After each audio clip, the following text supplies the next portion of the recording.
let's start.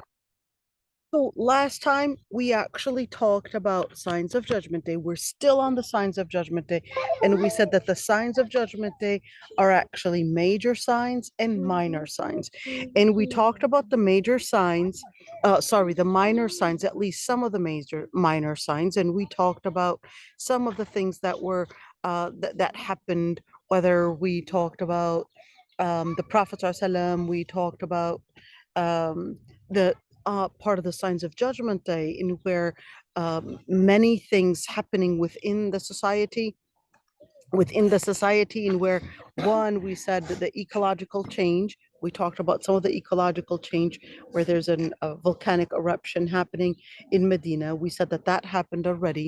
We talked about some change, also ecological changes, where we're talking about the the uh, the land in and around the Arabian Peninsula becoming green, in other words, forest. All right. And the Prophet ﷺ did tell us about that. Now, that didn't really happen yet.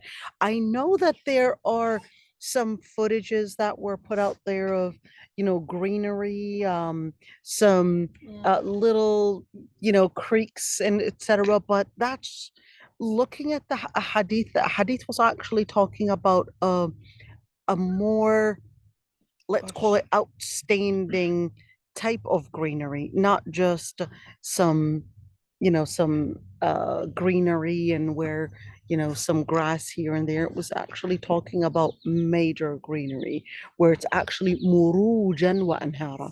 That's how the Prophet ﷺ describes it. It is murujan wa anhara. And when you look at the word muruj, so we're talking about like flowing springs and rivers and green. So pretty much like Minnesota, and where you're seeing everywhere you go there. I mean, Minnesota, 10,000 lakes. All right. So it's totally, different than when you're actually talking about just simple greenery in one area. Where So is that? that's going to happen in the Arabian Peninsula. And those are part of the signs of Judgment Day. So why did the Prophet ﷺ actually give us these things that are going to happen, whether we're talking about ecological changes or whether we're talking about um, social changes? And why not give us a year? All right, why not give us years of what's going to happen? A number of different things for that. Number one. روح قولي له ماما بتقول لك ارجع ولا بتاكل اكله. Hamza called them. So why did the Prophet ﷺ actually give us these things and not an actual year? Number one is that the Sahaba and the Arab didn't actually do any calculations for things. So numberings to them were not really used frequently, were not used often. That's why the Prophet ﷺ, even when it came to calculating lunar months, he said, نحن أمة أمية. We're actually an ummah, a nation that is ummiya. What is ummiya? Ummiya meaning that we don't know how to calculate. They were illiterate. So mathematics was not something that the Prophet ﷺ or the Arab were really experts on. So even when it came to calculating lunar months and all of that, they didn't really have the credentials to do that. That's number one. So it wasn't just for lunar months. It was also when it came to just even the calculation of their timing. So the Sahaba themselves, they didn't really have that calculation. They just used the time of al-fil, the time of this, when this happened. It was more of instances than actual number of years. So the number of years, there wasn't something that was known to them anyways. So that's why they didn't even have a number of years that they calculated their own era with. It wasn't until later, from the suggestion of Umar ibn Khattab, that it was, well, we're going to calculate from the time. We need to give a calculation, just like the Christians and the Byzantine Empire. Just like they had their calculation, dating. So that's how they actually learned it from the Christians, really. From the Christians, they learned, hey, why don't we make a specific calendar? Why don't we use this timing? And the Muslims didn't just learn in terms of timing and calculating and making their own months, etc. They did have months. It's not that they didn't have months, but when it came to calculating years, they later really learned it from the Christians. And of course, is that something that somehow it's like, oh, so they learned it? Yeah, the Muslims learned from the Christians a lot of things at the time, whether it's making coins, money, monetary things, doing a lot of medicine was also learned from the Christians, etc. So they learned a lot of things. And the Prophet ﷺ said, Al-hikmatu dallatul mu'min. Whenever there is good, it's actually okay, Yusuf, you gotta sit down, honey. I can't have people roaming around. Sorry about that, you guys. Sit down. Oh, don't sit down. Don't sit on that. All right. So they actually started learning. They actually started learning because the Prophet ﷺ was telling them, Al-hikmah dallatul mu'min. At the end of the day, is that whenever there's something good, learn from them. If they're giving science, learn science. If they're giving medicine, learn medicine. If they're giving the philosophy, if it's good, make sure you're using the Muslim lens. Don't just embrace anything. And that's one very important tool. So even when it comes, should we go to the universities? Well, learn what is good, but on a condition that before you enter that university, I want you to have a good Islamic foundation. All right.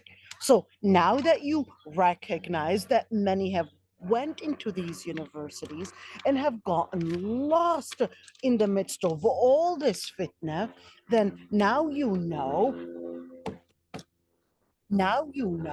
that there's a fitna and that you need to actually be equipped with the right information, equipped with the right capacity and the right credentials to protect you from it.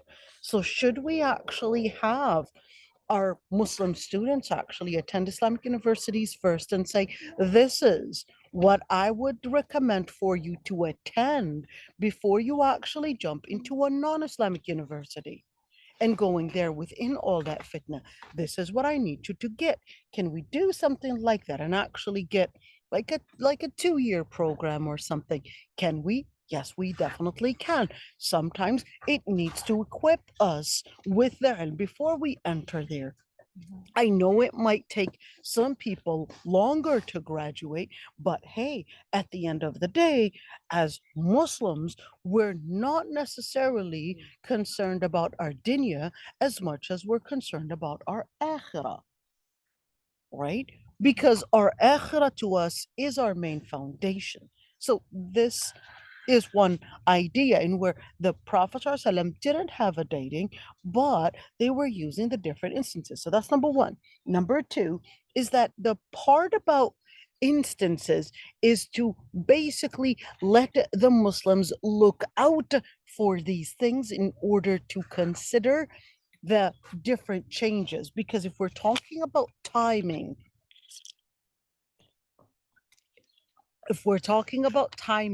then people are just going to look for the timing and they're going to basically succumb and say, well, if it's 50 years from now, we're okay. We're okay. So Allah subhanahu wa ta'ala lets things gradual for that's the same thing even with your life. Same thing, even with your life.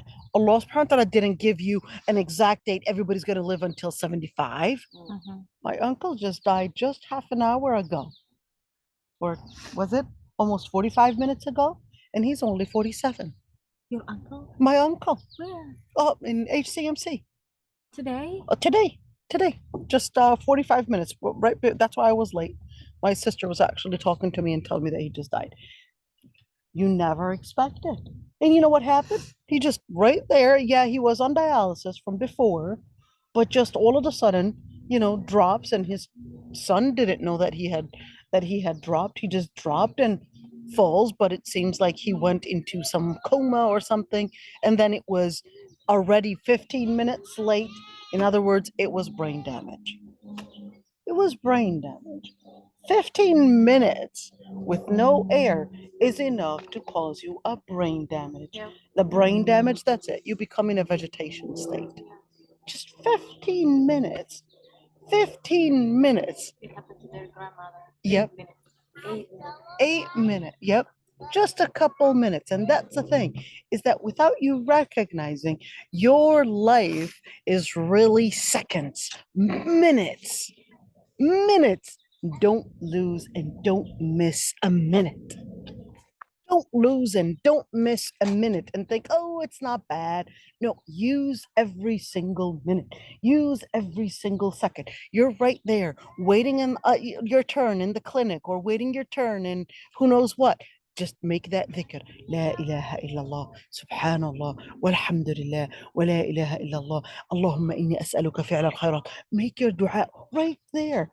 Just constantly do that dhikr, even if you're just lined up waiting for your turn or sitting down. Never think, oh, I'm here just going to be wasting 15 minutes of my time. No, it's probably the 15 minutes that you actually needed for dhikr to get you higher in a level. It's probably the half an hour that you needed for you to get advanced in a higher level in your iman.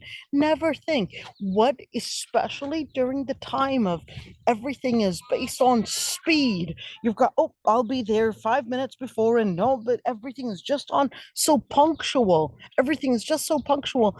We actually got so lost in relating to our time, to taking a moment to think, to taking a moment to just relax. What are you doing? Really, just a moment of dhikr. What if I don't feel like talking? Take a moment to just let your brain just relax and think about the world around you. Think about Allah subhanahu wa ta'ala. Look at the birds and listen to it. Really, take out the phone, just listen. Just listen for a couple minutes. Just listen. Just let your mind relax. Just let your mind empty. And that's part of that dhikr that we actually really got lost on during our times where everything's just about speed. Everything is just about being punctual and everything.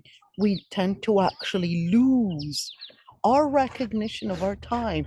Where take a moment. There's gonna come a time where you're actually gonna drop dead right now. And guess what? Because we actually had disconnected ourselves with a lot of the different realities, we had become very vulnerable and easy manipulated to different virtual imaginary things, fantasies. We had become very easily manipulated.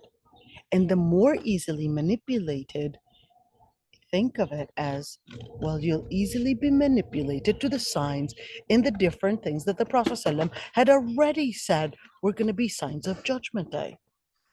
Whether it's women dressing, thinking that they are dressed, yet in reality they're naked, wearing all those tight clothes, thinking that they're dressed, but in reality they're naked. So what happens is that they've actually gone so far in thinking where they're so separated from reality that they couldn't even understand the ABCs of different things that surround them. And it's really strange. You know, I've been just watching some documentaries or interviews that they were doing to these people in Africa, the people in the Amazon, and so many different things. And you'll be so surprised to see that some of these people that have never been to school know more about common sense than many Yeah. that went to school here with degrees of masters and bachelors and PhDs, and they actually know better about common sense. I was actually watching this, very funny, I would say. They went to I forgot what that tribe is called, but there's African tribes in Ethiopia. They would jump all these height and all these different things. And you know, what was it? Masai? Maasai. There you go. There you Kenya. go. Yep, in Kenya. And this guy goes to them and asks them, what is a woman? And they actually thought the question was a stupid question. It is. It's like, did you actually, is that your so-called advanced, sophisticated question? To go back to They the- started laughing at him. They started laughing at him and asked and telling him, and he was like, well, can I transfer into a woman? They're looking at him like, are you stupid? They started looking at him. You got this beard. You obviously look like a man, and you want to tell me you want to transfer to a woman? They started laughing at him, and they were really just they were really just looking at him like, are you trying to make fun of us, or are you acting stupid? And that's the thing, is that, you know, we have actually thought that we're so advanced in our knowledge that we have actually lost the common sense of our knowledge. And part of that is that we have actually gone into so much into those sophisticated ways and thought that we're being sophisticated when in reality, we have just really lost the common sense of things. And one of the main reasons that actually helps the person make sure they don't get off track, with the common sense and with the ABCs of knowledge, is the time when they can actually just ponder about things. It's just taking the moment to think, taking the moment to overview and doing tafakkur, and not just taking things in and thinking that they're being so smart when in reality they're just taking things without any type of thinking. So taking the time to process is actually part of it. And that's why these people that don't have any access to the media, don't have any access to colleges, universities, etc., they had actually developed a better technique for thinking than even those that had graduated from Berkeley and Harvard and so forth, because they took the time to just figure out, what is nature telling me? Mhm. This is important. What is nature telling me? And they figured out that the time you go against your own nature, what they figured out, they won't call it Allah by all means, but they recognize that nature will come at you. You will just go against it. We will say it's Allah subhanahu wa ta'ala that controls nature. Allah subhanahu wa ta'ala will come at you. Nature itself is actually in the hands of Allah subhanahu wa ta'ala. So if you think that you can just somehow manipulate nature, you're manipulating yourself. Mhm. So the Prophet ﷺ was telling us about some of the different signs of Judgment Day, whether we're talking about the changes in the society, or whether we're actually talking about the changes in the society, or whether we're just going to take you to the actual site that we were doing, whether we're talking about the changes in the society, or whether we were talking about the changes within the people themselves, within the world around us. That's why the Prophet ﷺ was giving us all those different things to look for, in order to tell us, listen, I want you to recognize the world around you and not look at a number.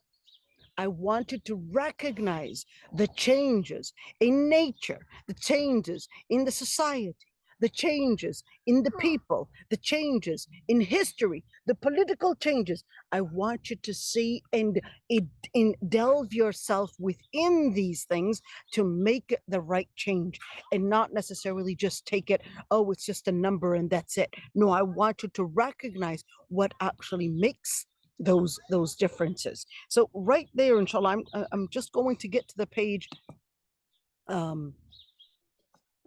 I'm just going to take you to what we were talking about last time on that page. That let me see if this is it because I had purple if you pressed it before. Yeah.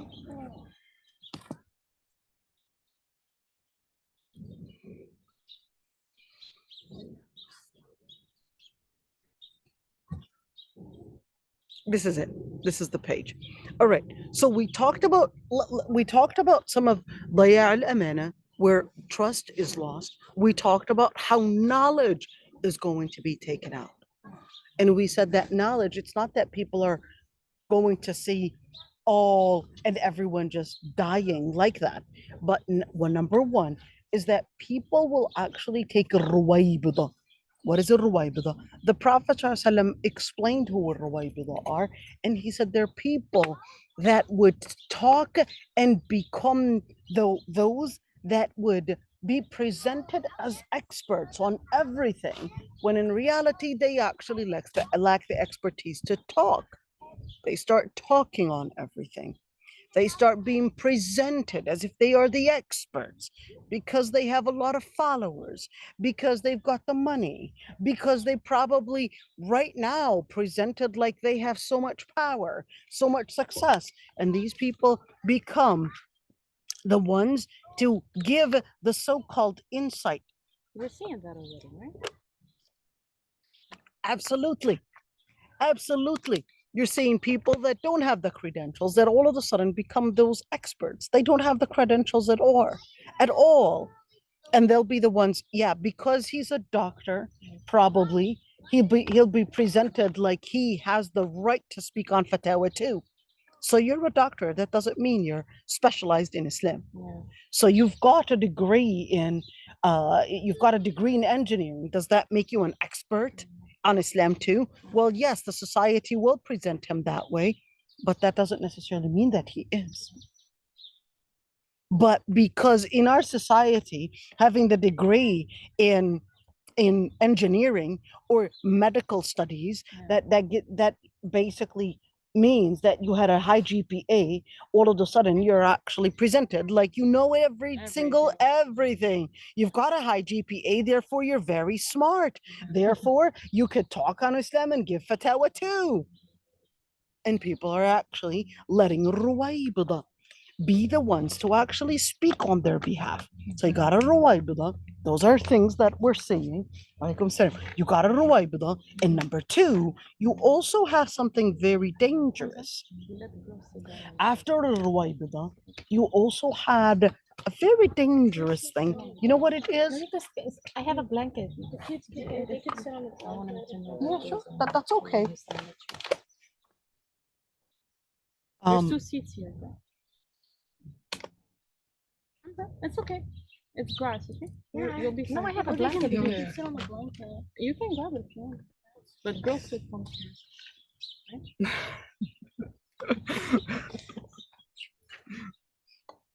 اقعد جنب اقعد جنب اقعد هون اقعد هون.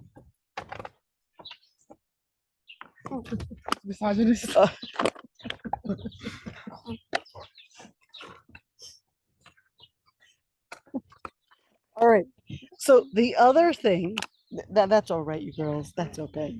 The other thing is that, of course, when you actually have the scholars themselves dying out, what happens? How do they die out? The Prophet ﷺ actually said that the death of the many scholars becoming so common, so prevalent, that actually leads to people later making their own fatwa, their own identification of Islam, and their own, let's call it, misleading the masses. This is part of the signs of Judgment Day. Now, one thing is that there actually comes with that, despite the Prophet ﷺ actually saying that there's going to come a time where ظهور القلم, people will actually be very educated, yet they're very ignorant. Wait a minute, isn't that an oxymoron? They're educated, yet they're ignorant. How is that even possible? So they're educated on many different sciences, but the real ilm is the ilm in what leads to Allah subhanahu wa ta'ala, what leads to guidance. Because that's also the same thing when it comes to maturity. Allah subhanahu wa ta'ala identifies maturity as that ولكن الله حبب إليكم الإيمان وزينه في قلوبكم وكره إليكم الكفر والفسوق والعصيان. What does that mean? حبب إليكم الإيمان. What does it mean to be mature? Well, what it means, تعالوا أقعدهم أو روحوا قاعدين مستحيل أجيب. تعال. ولكن الله حبب إليكم الإيمان. How do I identify as a mature person? Number one is that recognizing your center for knowledge. That is, حبب إليكم الإيمان. You just love faith. Center of knowledge. You recognize that the main center is لا إله إلا الله. وزينه في قلوبكم. You don't just recognize it, you don't just love it, but no, to you, that's what makes beauty. Why do I love that? Well, because they've got the beauty of Deen beautifying them. So even when she probably wants to get married, it's like, is not looking for a six-pack and a blue-eyed guy and all of that. It's like, well, what I'm looking for is a guy that knows Allah subhanahu wa ta'ala, that has some ilm, that because if I'm going to be obeying this man, then you better have his foundation right. Then he better have his vision right. If he doesn't have his vision right, then he's definitely, it's kind of like a captain that's sailing on a boat. He's leading the whole thing, and this captain doesn't even know where to go. Are you going to be feeling safe? If he doesn't even know where to go, if he doesn't even have an idea or even the credentials to sail, how are you going to be obeying this person? So that's why for a woman, she's like, well, I need to have حبب إليكم الإيمان زينه في قلوبكم. So to her, what a good man looks like, he basically looks like a man that has the ilm, that shows and reveals the foundation of ilm, knowledge, akhlaq, iman, all of these different things. زينه في قلوبكم, in their hearts. This is to them what makes Zina. Same thing. When she looks at these girls and she sees that this girl, yeah, they're dancing, trying to show off their bottoms and trying to show off their body. She's like, it doesn't actually seem beautiful in her heart because her iman has elevated beyond that, where she sees that as, no, this is not beautiful. Because she recognized that the most beautiful thing you can sense is really what reveals akhlaq, what reveals iman. Not girls shaking their bottoms or shaking themselves or trying to reveal their body in some way. No, to her, that doesn't appeal. That doesn't appeal to her. Because to her, what is appealing for a mu'mina is when these people are based on a vision of La ilaha illallah, based on a vision where it's based on the principle of Allah subhanahu wa ta'ala. So that's what appeals to her. زَيَّنَهُ فِي قُلُوبِكُمْ, but I'm still not there. Sometimes these kind of girls that are dancing that way and doing all these things, sometimes it's appealing. Work on your iman. Work on your iman. If this is looking appealing to you, work on your iman. You got some things to work on. Why? Well, because if your heart is liking that, then it becomes easy for a shaitan to catch you. Why? Because Allah subhanahu wa ta'ala actually says, استزلهم الشيطان بما كسبوا. Shaitan will throw out, whenever you want to go fishing, you don't just throw a rod in there. No, you have to put something that is appealing to certain types of fish. If you want to grab big fishes, you probably want to get a shrimp, or you probably want to get another big fish. You want to get a big fish, you're going to get another fish. You're going to catch it, but you're not going to consider it but a good prey to be appealing to the type of fish you want to catch. You want a big fish, you get a fish, not a shrimp, because the other depends on the size of fish that you want to catch. And that's the same thing. That shaitan, Allah subhanahu wa ta'ala says that إِنَّمَا اسْتَزَلَّهُمُ الشَّيْطَانُ بِمَا كَسَبُوا. Your behavior is going to actually lead shaitan to know what type of prey he's going to put out for you to make you go farther, to catch you even farther. You understand what I'm saying? Let's do it again. So, for example, how old are you? 13. 13.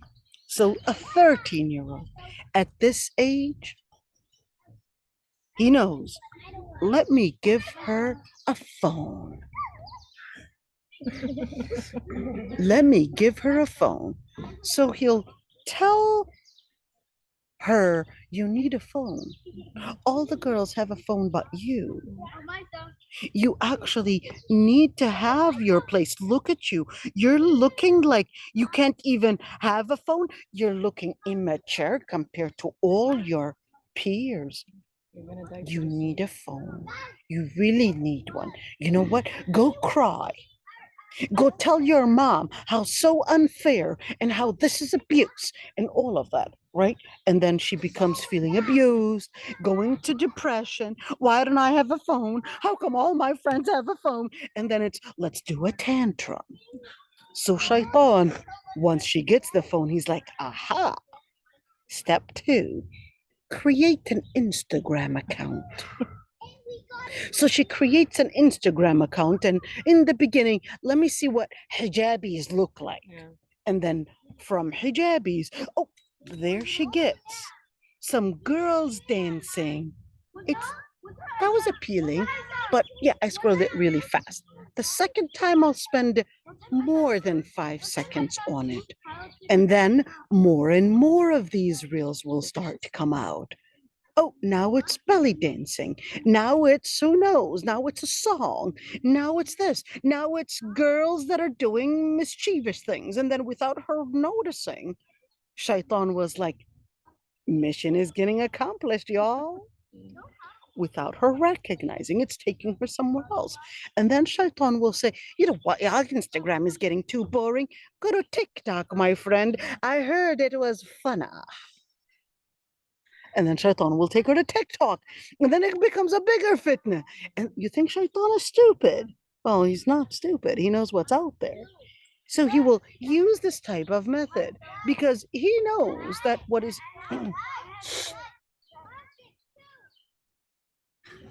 because Shaitan recognizes your age, recognizes your circumstances. So he will use.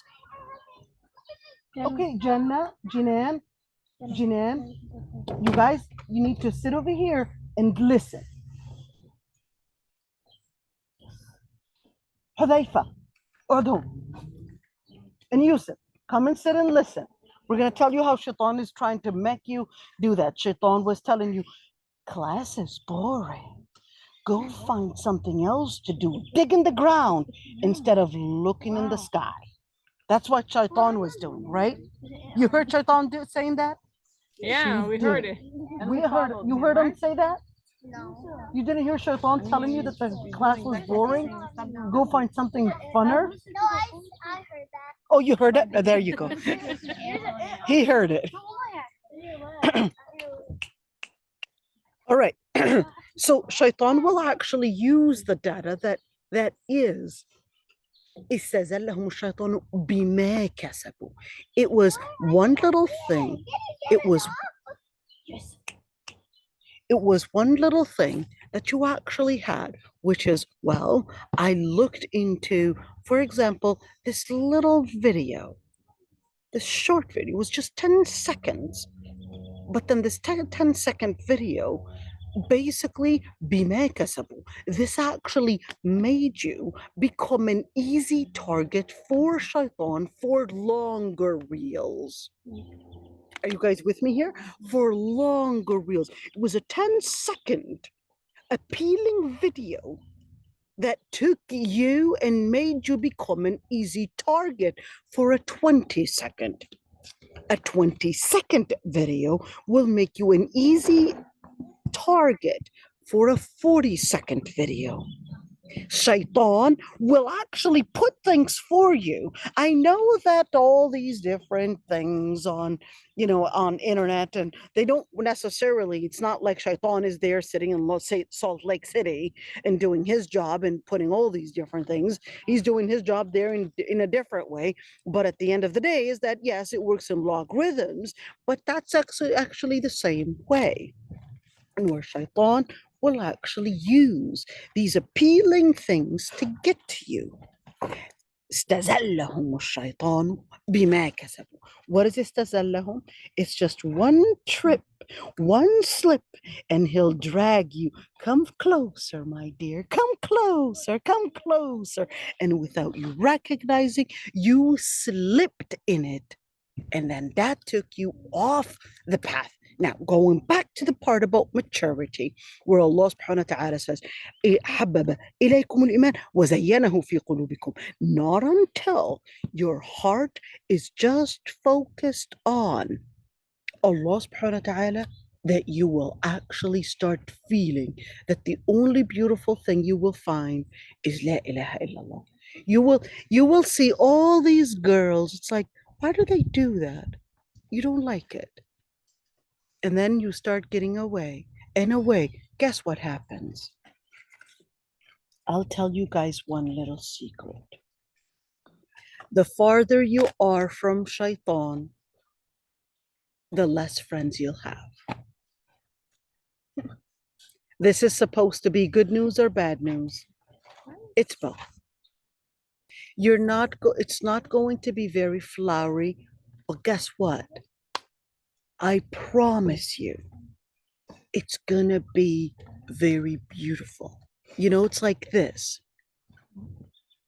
You may not have a lot of friends, but I'll tell you, you'll have a lot of joy. How? That's why Allah subhanahu wa ta'ala used the word zayyanahu fi qulubikum.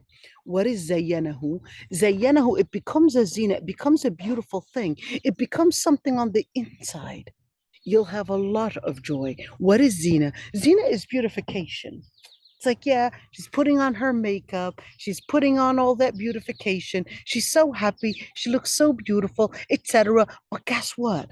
Allah subhanahu wa ta'ala is telling you that no. You see, in our times,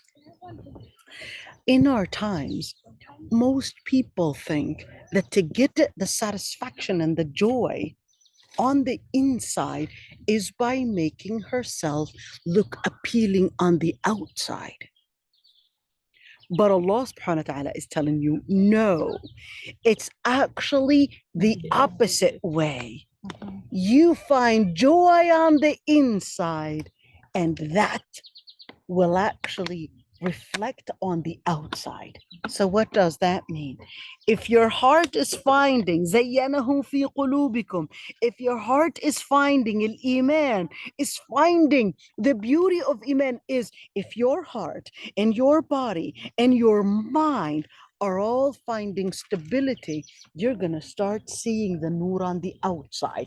Your heart is going to reflect the nur on the outside, and you'll be the most beautiful person. And guess what? The people that once were away from you will later come.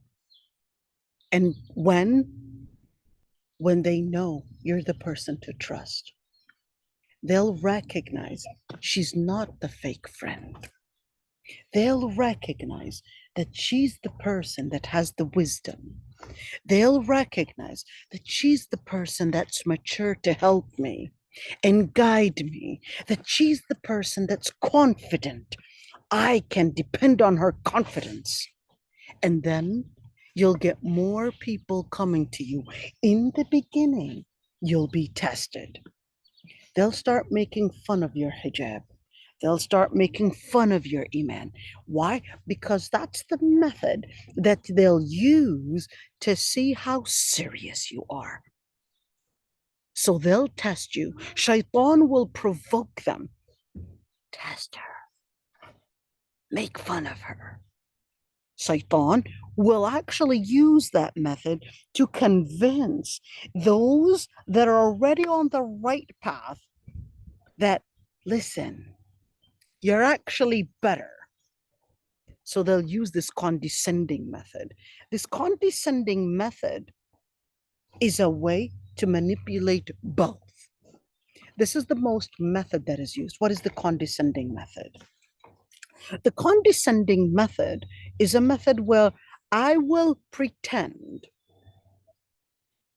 that is shaitan, sorry, that was really off.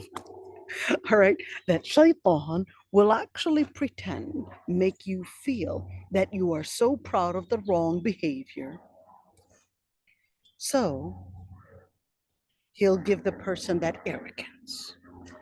And for the person that's on the right side, shaitan will manipulate them to absorb their confidence. So that's the most method that is used. So they'll basically use that and will probably tell a girl, for example, a girl that's struggling with her hijab, look at you, you're so ugly with it. Why are you hiding yourself? You would look way more fabulous without your hijab on. You get to wear more clothes. After all, finding the right outfit as a hijabi is really hard. And they're not even appealing. It's boring. It's too hot. All of these different things. And then these girls will come at you. Now, they'll test your iman and start making fun of you. Now, the shaitan will say, maybe they're right. Maybe you don't look appealing. Look, you look so ugly and fat with that. And yeah, look, it's making you look like a grandma.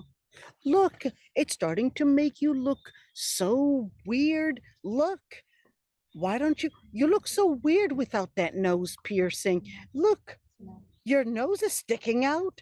Maybe you need to make some nose correction. It's correction. It should be halal because it's a correction. And you might start making that dialogue. Whoever said that it's a correction? I mean, look at you. You're struggling mentally. Whenever you stand in front of people, people are always looking at your nose. You actually have a problem with your nose. And then she does a nose makeover. And then, oh, you really need to fill those lips. Look at them. It's like you look so sick with those without those big lips. You need to put in some fillers, Botox. There are ways to correct this. We're actually 2023. Hello? And little by little, she's losing her confidence in her appearance. She thinks that by making an outside appearance corrected, quote unquote, that she's going to get the satisfaction on the inside. When in reality, the satisfaction on the inside actually comes from the inside. زينه في قلوبكم, getting the right iman in place. حبب إليكم الإيمان زينه في قلوبكم, and there that actually takes you to the other step.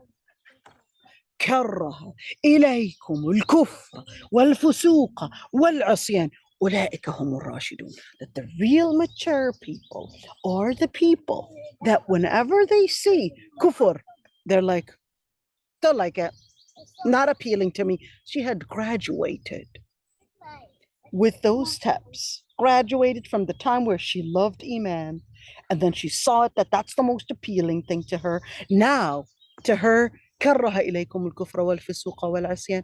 To her, kufr, not appealing. She'll just walk away with all the confidence, all the Muslim pride, just walk away because she knows that's not appealing to me. الفسوق, to her, لا إله إلا الله, الله يهديهم, and just walk away. Why? Because her iman was actually fixed from the inside. It was the vision in the brain. It was the heart with iman. And now her actions will actually speak in confidence. Will speak in confidence. Go ahead. And between the two stages, there's kind of something in between when you come from loving it and doing it. to hating it. There's like a stage where you're kind of you still love it, but you're controlling Beautiful. yourself. So when there's that stage when you're going in that fluctuating stage, that's why when you look at زينه في قلوبكم, the part about زينه في قلوبكم is the level of iman. That's why Allah subhanahu wa ta'ala would speak. I think there's something walking in it's walking in the wrong area. Well, maybe I can just kill it. I'll just kill it on my body, right there, Like an insect or something. like an insect. It found me appealing. Like that. It found me appealing. It's biting me. It's like, okay. So I pressed it. I hope it died and not me died. Anyhow, so that part about Iman, the stage of Iman is actually the stage of how that level, how consistent and committed you are. The more consistent you are on that level of زينه في قلوبكم, the closer you will get to the last stage, which is كره إليكم الكفر والفسوق والعصيان.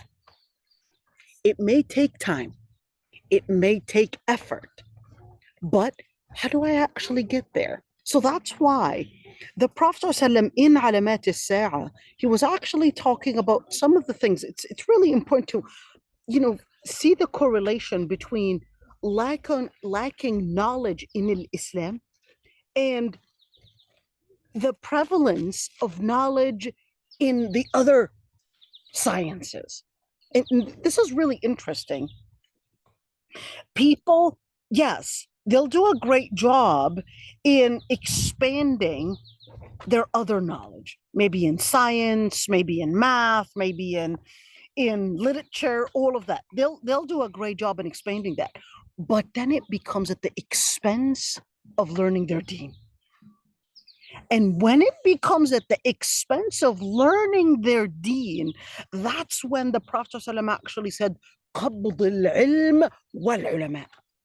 That's when you will see that people that have the ilm will later die out and they become history.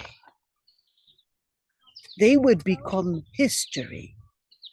Because in order for you to get the ilm, it's not enough to go and read a book. You need the ulama, because the knowledge of Islam, it's okay, eat you guys. The knowledge of Islam is different than other ilm. Why? Because you also need to get into connecting, how do I practice this? And one little secret on the inside. You may get to Kulit al-Sharia, and I always say this, and discover, or even you may get close to me and discover that I'm as human can be. Human as human can be. You may hear of Y and Z and all these people, and you'll discover they're human as human can be. Let me tell you one thing. You'll see mistakes in that scholar and this scholar and that person that everybody speaks so highly about. But you might actually find taqwa in someone that is just sitting in the masjid. Sitting in the masjid, a simple person sitting in the masjid. You might actually find great deen in a woman that would just come in and just do her dhikr in the masjid. Or you might find it not necessarily in a scholar. This scholar will have certain good things, and that scholar will have good things, and that scholar, and that's why expanding your circle of salihin is important. But I can't find them. Well, Be one in your attraction. exactly. You be the salih person that you wish to see. If it's not your mother, you be the salih person you wish to see. If you couldn't find it in your teacher, in your cousin, in your relative, in your neighborhood, you be the salih person you wish to see. Indeed, I'll tell you, there are going to be very few, very, very few. And closer and the farther we are away from the time of the Prophet ﷺ, the less people you'll find. So you be the person you wish to find. That's number one. Number two, it's okay. Get close to some people that you would expect them to be salihin. Get close. Learn from them. See what they would do in terms of dhikr, hifd, how they got the ilm. Learn from them the good things. Learn from the good things. If you see something, let's say you get close to me and you discover that I don't like that about her. That's okay. Dismiss Kamal lillah, no one is perfect. Dismiss this part that you don't like about me or that person and learn the other good things. There's no way. Don't throw the person away. There's no way that you'll have somebody that is complete in all directions. So look for the good. Be a bee that's always looking for the pollen. And don't be the fly that's always looking for the disgusting things. Be the bee. We're out here. You'll see a bee coming at you thinking she's the pollen. It recognizes. Remember, you're supposed to have these eyes to search for the good things. Look at that beautiful butterfly. It's just searching for a place. And it's really, I don't understand why a butterfly is called an insect. It's so beautiful to be an insect. Are you Right? trying to say that insects are not beautiful? What? Are you trying to say insects are not beautiful? Yeah, I guess I was just racist. What do they call that? Insectophobia. Insectophobic? Exactly. What are they actually? Exactly. Now they're actually going to feel they're so hurt. All right, they're going to develop some form of, oh, she's hurting us. Is that what Dean tells you to do? Is that what Dean tells you to do? To start making fun of our insectology? Right? Now, one thing I would like to say is that when you see the correlation between expanding the other science at the expense of Islam, that's why it's important. Even if the teacher might actually be boring, believe it or not. When I was in Kulit Sharia, the most boring teachers were actually the best teachers. The most boring teachers had the least students to sign up for their classes. But guess what? When it was graduation time, the teachers that didn't give the most grades were the best teachers, were actually the ones to have the least popularity. And guess what? Later on, I would see the students that studied with me, and the students that were going for those hard teachers. What happened to them after 20 years of graduation? After 30 years of graduation, those students that were taking less grades, or let's look at, they were going for the harder limit, they were pushing themselves to the limit, actually were the best students later on. They were the best students later on. They were going for the hard classes and not looking for the grades. They later became the scholars. They later became the leaders within the community. They later became the best of the students. This is really important to keep in mind, because it's not necessarily what is appealing to the most in the masses. It's what makes the best appeal of ilm.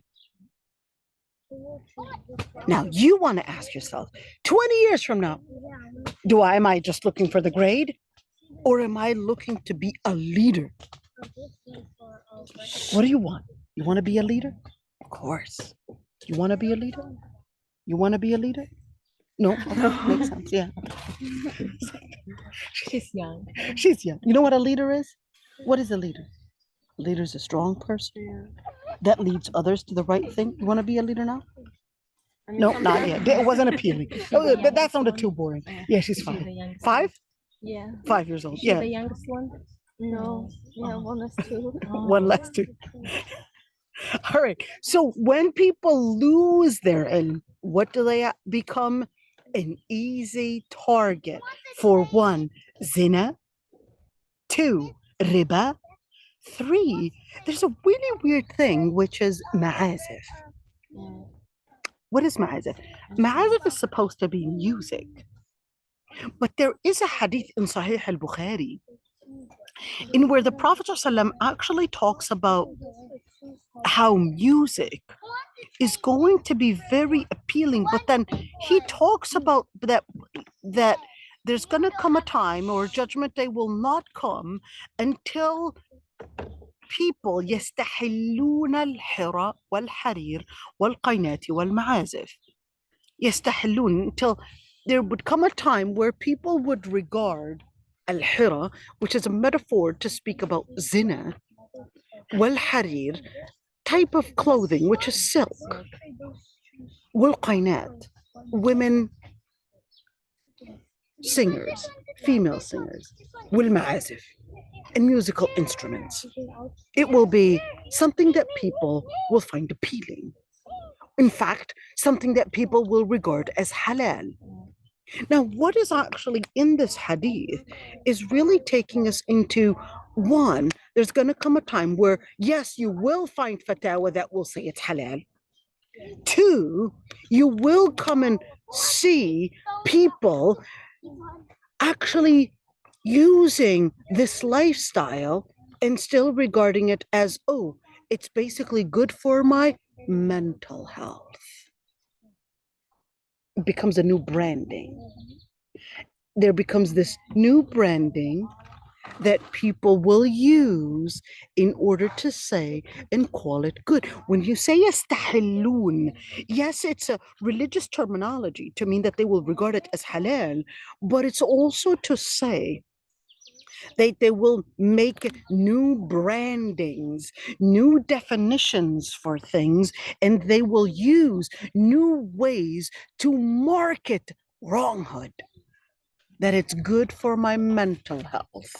So be careful. Right now, I'm not at all saying that mental health, and if somebody needs, some a therapist or mental health and all of that, I'm not saying at all, that this is necessarily wrong or evil or etc.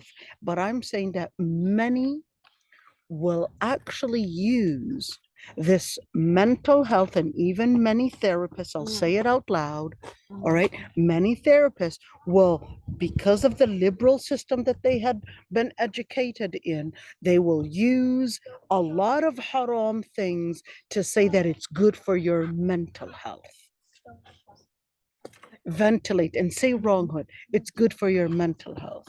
And your therapist might, your non-Muslim therapist might actually tell you that no, and they'll pat on your back that it's okay. No, don't worry about it. Don't let anybody tell you anything else. And then without you recognizing, you'll find those out there that will use a different commercialized branding. That's why I always say, if you need to see a therapist, go for a Muslim and make sure that that person has their foundation in place. All right. Now, at the same time, you will see that the Prophet ﷺ was actually telling us in regards to music, the zina, the riba. Oh no, my laptop is gonna die. The people expanding and drinking, using different forms of smoking, different forms of khamar and drinking, different forms of so-called entertainment substances, entertaining substances, when in reality, it is just taking away their heart and emptying it from La ilaha illallah. Without them recognizing, they would empty their heart from La ilaha illallah and become an easy target for shaitan to fill it with something else.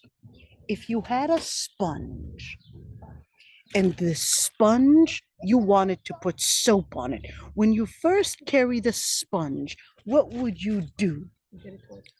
What do? You get it wet. What if it's really wet? Then you Then you squeeze it. Looks like these people don't wash the dishes. I do. That's why. Are you this was sure you first. wash dishes, Fedwa? I'm starting to doubt. It's I Yusuf can't wash Susi it. washing the dishes. Something's telling me I that haven't Yusuf washed Susi is the one that's doing all this job. You didn't know the ABCs of washing dishes. Would you wash dishes with a dry sponge? Would have you to get wash it them? wet first, right? You have to get it wet first. But when I asked when it's completely wet, what you would do with it, you didn't know. So she washed You it. didn't know. Something's telling me something's wrong. I like this. I was watching the other day this reel. So this woman goes into I don't know, she's punching things. And so she's punching it really hard. And then the guy is like, oh Allah, or what did they, all of a sudden, they put in the nasheed that they would put in weddings. It's like this man is taking out the laundry, he's cleaning everything, washing the dishes, because he discovered that his wife was capable of doing a big hard punch. He is capable of doing that. So now I'm starting to be concerned. She's the only one that knew that if the sponge is really wet, that you have to squeeze it first. Why do you have to squeeze it? Because there's no way, listen to this, there's no way that if the sponge is fully saturated, there's no way that you can put more water in it. And that's the same thing.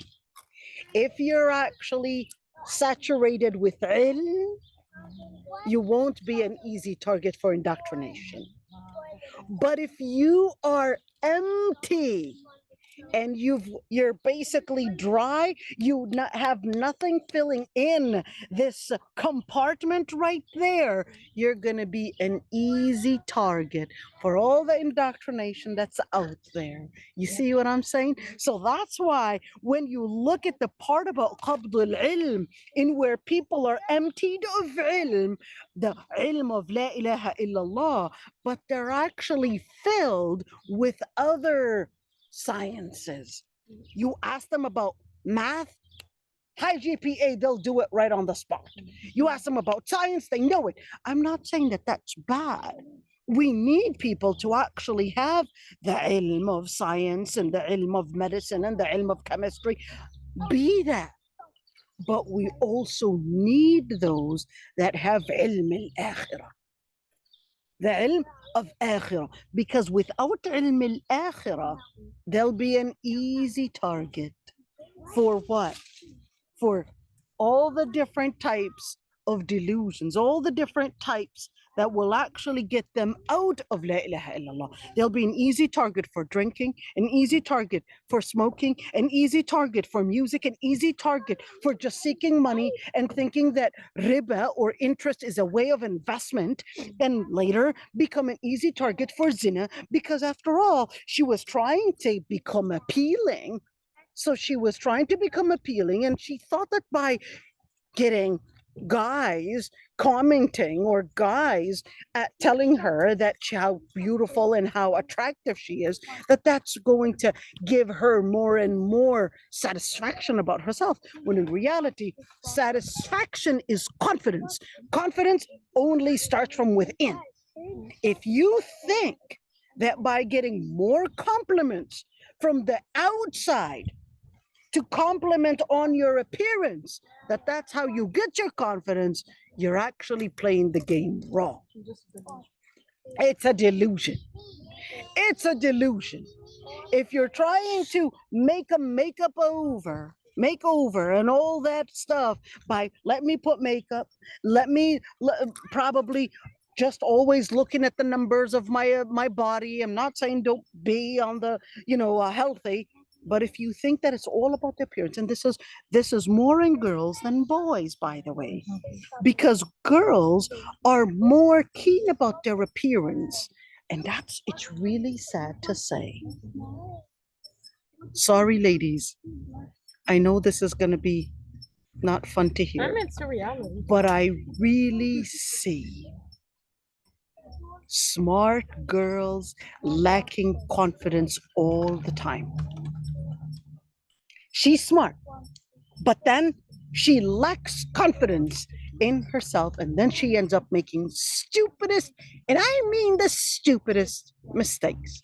Her GPA 4.0, you'll love her, but she'll be the most to lack confidence, and especially pretty girls. I know this is really random to say, especially pretty girls, they become an easy target for others. Why? Because in the girls' world, being pretty is one way to get advantage. Yeah. So in the girl's world, she's pretty, she gets an advantage. So then she thinks that all I need is to add more of my appearance, to make my appearance more appealing. And then she thinks that way, and Shaitan will start getting her into that direction. And guess what happens? She ends up in the wrong hands. Because most manipulators, listen to this, you're not the manipulator. Most manipulators, you're the pretty girl. Most manipulators, especially men, they know how to play the game in wanting to get these girls. And what they do, they know how to play the game by feeding her confidence. So the guy will tell you, you look great. Oh, you know what? You're so smart. You're so this. And they'll sell you this talk because they know that what you really lack is that they'll give you a lot of this compliment. And then you will start feeling good that they gave me what I'm looking for. And then they'll get what they want out of you. Once they're done, you become the victim.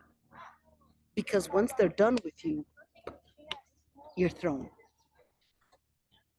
And I see that all the time. It's so weird. I would really like to know, from the psychological standpoint, why the pretty girls and why the smart girls they end up in those areas. It would be really interesting to get a good explanation of what really happens, but I find it all the time. Why? Because we're focused on No. most of the times focused on thinking that our confidence is actually given to us from the outside. Your confidence starts from the inside. Your iman starts from the inside. That's why zayyanahu fi qulubikum. Work on the inside, and that's how you build your confidence. That's how you build your identity, and that's how you build your Islam. Wait, what do you That's how you build your happiness. Your happiness comes from the inside, not from the outside. I feel like when you say confidence, it can be like misinterpreted a little. I feel like confidence is a good thing, but not when we like become overconfident. That Explain to me what I'm not saying right. No, I No, said no, you're it's saying okay. it right. No, no, but I love sometimes what I you're feel saying. like we push girls just to be confident, and that can be taken out of. Okay, I see what you're saying. What I mean by confidence No, I in know this what you mean. context, I'm saying right. people can take it No, I agree with you. I think it's good to actually, like in bring the it. right way, like confidence in Islam that you're doing the right thing and not in Yes. other things. Absolutely. I love it. I love what you said, Fadwa. Confidence in where you're confident in your Islam, Exactly. because guess what? The society right now is trying, you're right, use the words confidence, inclusivity, love, all these different things. And you might say, well, who doesn't want to be inclusive? And many times using these words in where it leaves you, it's like, yes, I want confidence. And it's confidence that it's okay. You took off your hijab, you look great, and you're doing the right thing. Yeah. It's like confidence. This is not confidence. Exactly. This is arrogance. How do I define it? Confidence is the confidence in Allah subhanahu wa ta'ala, Exactly. in your vision. But if it's actually confidence in doing the wrong thing, it's not confidence anymore. It's arrogance. It's manipulation. Exactly. You're manipulating yourself. Shaitan managed to manipulate you. And it's You're, a fine line. it's a fine line. It's a fine line. So my laptop is gonna die any minute. So if it dies, we'll use the phone, inshallah, and we'll actually still don't go away. We'll actually come back, inshallah. So the other thing is that, you know, there is a hadith, and I did talk about a number of times, which is a hadith where the Prophet ﷺ actually tells Adi ibn Hatim al-Ta'i. Adi ibn Hatim al-Ta'i. And the Prophet ﷺ was telling Adi that there's going to come a time, and part of that is that they will, those that were at one point, رعاء الشاة, they used to be those to be shepherds. حفاة. They were barefoot, عرى, naked. What will they do? يتطاولون في البنيان. All of a sudden, they'll actually start building skyscrapers. How did these people, from being basically not even having the bare minimum of survival, or at least of living, whether it's shoes, clothes, or even survival, food, how did they all of a sudden go from being on the lowest end of not even having shoes to now building skyscrapers? Who are those? UAE, Well, they said the Gulf, Kuwait, Qatar, Bahrain. Those are people that were once getting zakah, you know, from where? From India, from Somalia, from Kenya. The Muslims in Somalia were sending their zakah to UAE because they're too masakin, they don't have food and they don't have anything. Look at the world and how it flipped. Look at the world and how it flipped. India was sending its zakah to where? UAE and Bahrain and Oman, all these countries. And now the Prophet ﷺ was telling us that there's going to come a time where these people are going to be building skyscrapers. Well, in the same hadith, where the Prophet ﷺ actually said there's going to come a time where the woman would bear her own master. Now, scholars have differences of opinions on whether we're talking about her own master to mean that the slave women will be so abundant that they'll basically bear their own free daughters. And here we're talking about free, not to mean free where she's free in that way. And no, we're talking about free to mean not a slave. But the hadith actually goes farther. When it actually says talidul amata rabbataha, this is actually talking about that the women, the girls, would start dealing with their mothers as if they are the ones to lead their mothers. Yep. I think They'll start acting like they're the masters over their mothers. Their mom would tell her, for example, wash the dishes. Why don't you do it?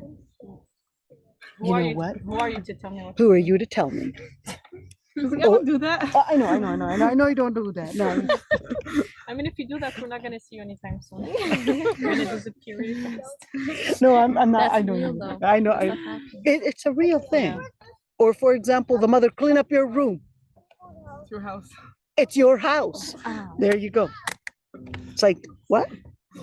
Forgot that your mom actually worked hard, or how come? Or the funniest thing is that the daughter would say, "Oh, you probably just had me because you wanted me to wash the dishes." Yeah. And the mom's like, "Are you serious?" Yeah. If I didn't have You know, my life would be easy. Washing the dishes would be easier than having. exactly. Washing, exactly. And there you. That was a good one. Washing the dishes is easier than having you. That's a good I one. can try That's this a good one. Exactly. No, especially, I mean, having you, it's like, oh my God, changing your diapers was in itself the biggest hectic thing to do.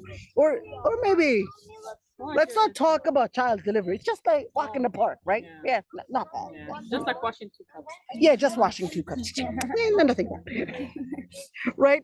And when they scream, they mean to sing. Yeah. Yeah. They mean to sing, but it's a different kind of an Oprah song, right? Yeah. How many people you had babies? You had babies. You had how many? 3. And you had how many? 5. 5? Okay, that's it. That's it. What do you mean? Well, my mom had 11, girl. You're behind. You're My mom has 2. behind. What? My mom has 11 too. 11? Okay, I yeah, thought my you mom said had my 11. mom had two. Yeah. No, No. smart lady. No. A smart Ah. lady. Just Smart lady. No, my mom had 11. My sister's mother-in-law had 23. what? Yeah. What? Yeah, Which 23. is the- You know what? She was constantly getting twins. Oh my Oh. god. I think it's 160. And yep, They're all alive? they're well, yeah, they're all alive. Yep, they're all alive, mashallah, 23. So it's like, oh. And guess what? She actually has part of her arm, like her hand is actually amputated. It was really strange. You know what happened? I know this is really off topic. So these women, you guys, this is a really disgusting story. These women, they get into an argument. So one of the women, she basically got so angry and she was like, you know what? I'm going to get it out of you. So she takes her daughter, which is my sister's mother-in-law, and puts her No, I don't hand inside the meat grinder. Can you imagine? And I know, I'm so sorry, everybody. I'm so sorry, everybody. I'm so sorry. But you know, it's really sad. Guess what happened to that woman? Her son was working in a stone cutter thing, and this huge thing. It's like they would put in. They're called kasarat. They're basically they're huge. Like it looks like a fennel. And this woman's son. Yeah, sorry everybody. Sorry everybody. You know what? No, continue. This okay. This okay. I'll say this story with hinting. Yeah. This woman's son ends up in this huge fennel that was a stone cutter thing. Oh, You know, subhanallah, It's it's like what goes around comes around. yo, Allah, how could somebody be so cruel? Sorry about that, everybody. So, I think she really got sick. And I can't handle these things. Oh, that I at totally all. understand. I totally understand. Totally understand. But you know, it's And they pray 5 salat, right? they, I don't know how well they do with their salah. I mean, it's not like I'm looking at their wudu. It's not like I'm looking at their wudu. But this is, you know, it's really sad. Rabbil Alameen, you know. All right. So when you're looking at that part, we're gonna stop. It is actually 1 a.m. right now. 1 p.m. 1 p.m. Hamza. 1 p.m.